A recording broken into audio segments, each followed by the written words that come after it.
కడప బ్రక్సంలో నడిబొడ్డున ఉన్న దళితుల ఇంటిని అర్ధరాత్రి జేసీబీలతో వచ్చి కూల్చివేసిన విషయం క్షమించరానిదని మాల మహానాడు నాయకులు ఆగ్రహం వ్యక్తం చేశారు. కూల్చిన ఇంటికి 500 మీటర్ల దూరంలో కలెక్టర్ బంగ్లా, 700 మీటర్ల దూరంలో జిల్లా ఎస్పీ కార్యాలయం, 100 మీటర్ల దూరంలో ఎమ్మెల్యే ఇళ్లు ఉందన్నారు. ఏదైనా ఉంటే కోర్టులో తేల్చుకోవాలి తప్ప రౌడీల మాదిరిగా దౌర్జన్యం చేసి ఇంట్లో ఉన్న ఆడవాళ్లను లాగి ఇళ్లు కూల్చడం సరికాదన్నారు. ఇప్పటికైనా అధికారులు స్పందించి బాధితులకు న్యాయం చేయాలని కోరారు. మీడియా మిత్రులకు, నా దళిత మిత్రులందరికీ ఉద్యమ నమస్కారంతో జై భీమ్ తెలుపుకుంటున్నాను. నేను మీ తాళ్లపాక వినోద్ కుమార్.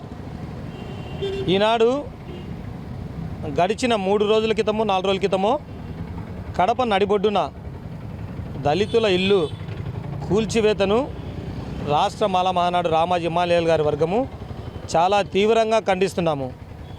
ఈనాడు కడపలో ఇది ఎంత దారుణం అంటే, కడప నడిబొడ్డున ఇక్కడ కూల్చినటువంటి ఇంటికి దగ్గరలో 500 మీటర్ల దూరంలో కలెక్టర్ ఆఫీసు, 700 మీటర్ల దూరంలో ఎస్పీ బంగ్లా, ఎమ్మెల్యే గారి ఇండ్లు, ఇన్ని ఉన్నా కానీ నడిబొడ్డున రౌడీయిజం చేస్తూ ఇండ్లను పడగొట్టడం మేము చాలా బాధాకరంగా మీకు తెలియజేస్తున్నాము. కోర్టు తగాదాలు ఏదైనా ఉంటే కోర్టులో చూసుకోవాలి, అంతేకాని ఇలా దళితుల ఇండ్ల మీద పడి ఇల్లు పడగొట్టి ఇంట్లో ఉండే వారిని లాగి ఇలా చేయడం సరైనది కాదు. ఇది ప్రజాస్వామ్య పద్ధతి కాదని మేము తీవ్రంగా ఖండిస్తున్నాము. గుర్తించాలి. కలెక్టర్ గారు కూడా దీనిపైన గట్టిగా స్పందించి ఎవరైతే బాధితులు ఉన్నారో వారికి మరలా ఇక్కడ ఇల్లు నిర్మించి తప్పు చేసిన వారిని కఠినంగా శిక్షించాలని కోరుకుంటున్నాము. ఏ రాజకీయ పార్టీ వచ్చినా కానీ నష్టపోయేది దళితులే. ఎంత దారుణమండి.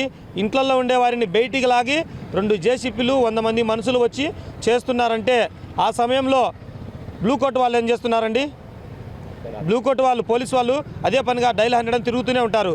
మీ దృష్టికి రాలేదా? ఇది వచ్చింటుంది, కానీ జరిగిన తర్వాత మీరు వస్తారు. జరగక ముందు వస్తే కదా బాధితులకు న్యాయం జరిగేది. ఇంత నడిబొడ్డున చేస్తుంటే పోలీస్ డిపార్ట్మెంట్ కానీ ఏ డిపార్ట్మెంట్ అయినా సరే చోద్యం చూస్తున్నారు. అంటే దళితుల కుటుంబాలన్నా కానీ, వారి ఇళ్ళు అన్నా కానీ, వారి మాన ప్రాణాలన్నా కానీ మీకు అంత లెక్క లేకుండా ఉన్నాయా? దయచేసి మళ్ళా నా దళిత మిత్రులకు తెలియజేస్తున్నాను, మనమందరం ఏకం కావాల్సిన సమయం వస్తుంది. ఏ ప్రభుత్వ పార్టీ వచ్చినా కానీ మనకు న్యాయం జరగడం లేదండి. దయచేసి మనమందరం ఏకమయ్యి మనం ఒక పార్టీని ఏర్పరచుకొని మిగిలిన రాజకీయ పార్టీకి బుద్ధి చెప్పాలి. ఇక్కడ జరిగినటువంటి ఈ కూల్చివేత మీద రామాజీ హిమాలయాల్ గారి వర్గం సరైన న్యాయం జరగకపోతే బంద్కు కూడా పిలుపునిస్తాము. ఈ విషయాన్ని ఎస్సీ కార్పొరేషన్ దృష్టికి తీసుకెళ్తాము, ఎస్సీ కమిషనర్ గారి దృష్టికి తీసుకువెళ్తాము. దయచేసి ఎస్పీ గారు వెంటనే వారిని కఠినమైన శిక్షలు అమలుపరిచి వారిని శిక్షించాలని హిమాలయాల్ గారి వర్గం తరఫున డిమాండ్ చేస్తున్నాము. జై భీమ్.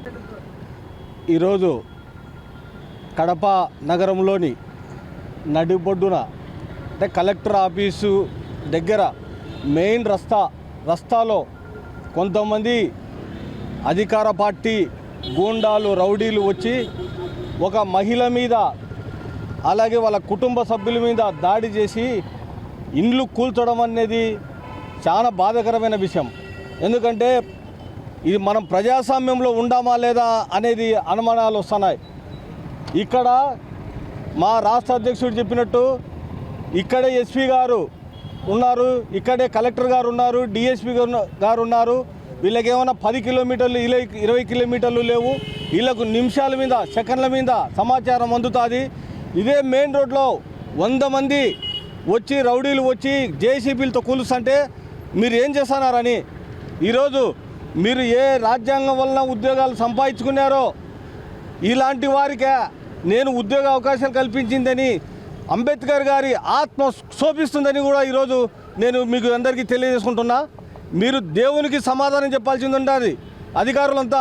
ఇంతవరకు ఇక ఒక దళిత మహిళ మెడలోని తాలిబొట్టు లాగి భారవి అనే మహిళ మీద దాడి చేసి బయటికి ఈడ్చడం అనేది తీవ్రంగా మేము ఖండిస్తున్నాము.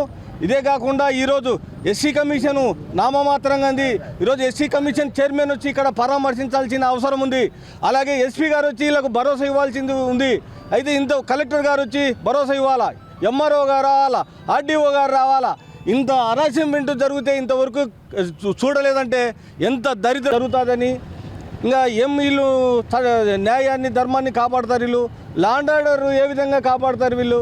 సొంతం పక్కలో ఉండేదాన్ని కాపాడలేకపోయిన వాళ్ళు మేము లా అండ్ ఆర్డర్ ఊరిక పేపర్లకు మాత్రమే ఏదో మాట్లాడుతుంటారు తప్ప ఇక్కడ ఆచరణ అయితే శూన్యం. ఎందుకంటే కడప నగరంలోనే వాళ్ళు ఉండే పక్కలోనే ఇంత విధ్వంసకాండ జరిగింది. దీన్ని మేము తీవ్రంగా ఖండిస్తున్నాం.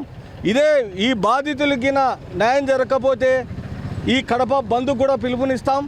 అధికారులు దీని మీద స్పందించి వెంటనే ఈ కుటుంబానికి ఏమైతే ధ్వంసమైనాయో, ఏమైతే ఇండ్లు పడగొట్టినారో వాళ్ళకి ఇండ్లు కట్టియాలా, ఏమైతే ధ్వంసమైన సామాన్లు ఆ సామాన్లన్నీ తీపియాలా. వీళ్ళది ఇక్కడ డబ్బులు బంగారు అన్నీ ఎత్తుకుపోయినారంట రౌడీలంతా వచ్చి, అది కూడా రికవరీ చేపియాలని ఈ మీడియా మిత్రుల ద్వారా నేను జిల్లా కలెక్టర్ గారికి, జిల్లా ఎస్పీ గారికి తెలియజేసుకుంటున్నాను. అవసరమైతే మేము ఎస్సీ కమిషన్ కలుస్తాం. వీళ్ళు పలకపోతే మళ్ళీ ఒకసారి చెప్తానా, అన్ని దళిత ప్రజా సంఘాలను అన్నీ కలుపుకొని ఈ కడప బంద్కు పిలుపునిస్తామని తెలియజేసుకుంటూ జై భీమ్.